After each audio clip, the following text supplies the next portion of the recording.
Il convient de souligner que la Russie et les pays africains sont des alliés et des partenaires égaux.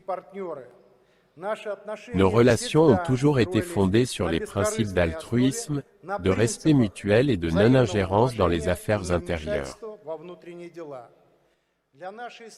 Pour la Russie, le continent africain n'a jamais fait l'objet d'un intérêt mercantile, d'exploitation de la main-d'œuvre ou des matières premières.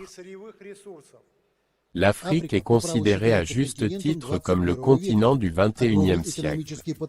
Son énorme potentiel économique, ses vastes terres arables, sa population jeune et en croissance rapide, la disponibilité de toutes sortes de ressources minérales, ainsi que sa position stratégique clé entre les océans Indien et Atlantique montrent clairement que le continent jouera un rôle important dans les événements géopolitiques à venir.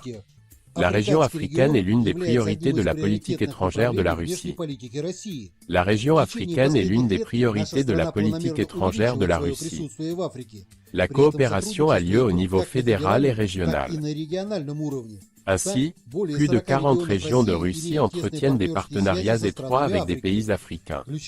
Les sommets Russie-Afrique sont des mesures clés visant à atteindre un niveau qualitativement nouveau de partenariat mutuellement bénéfique dans les relations russo-africaines. Le premier forum a eu lieu à Sochi en 2019 et a marqué le 15e anniversaire de la création du Forum russo-africain. L'un des plus grands événements internationaux de 2023 sera le deuxième sommet Russie-Afrique, qui se tiendra à Saint-Pétersbourg à la fin de juillet 2023. En outre, les forums de discussion, organisés au plus haut niveau, constituent une forme importante d'interaction. Ces événements abordent le potentiel illimité de la coopération entre la Russie et les pays africains dans toutes ses dimensions: politique, sécuritaire, économique, scientifique, technique, culturelle et humanitaire. Enfin, il s'agit de travail sur des outils de soft power pour promouvoir la coopération avec les pays du continent africain. Par exemple, inviter des étudiants qui pourraient étudier dans des universités russes aux frais du budget fédéral. De cette façon, le personnel entreprise russe sera ainsi formé, dont la technologie pourra être utilisée pour développer des projets africains.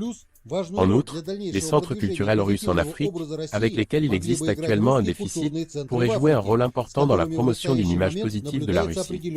En général, les perspectives sont énormes et formidables. Le fait que la Russie cherche à développer la coopération avec les pays africains sur un large éventail de questions est extrêmement important.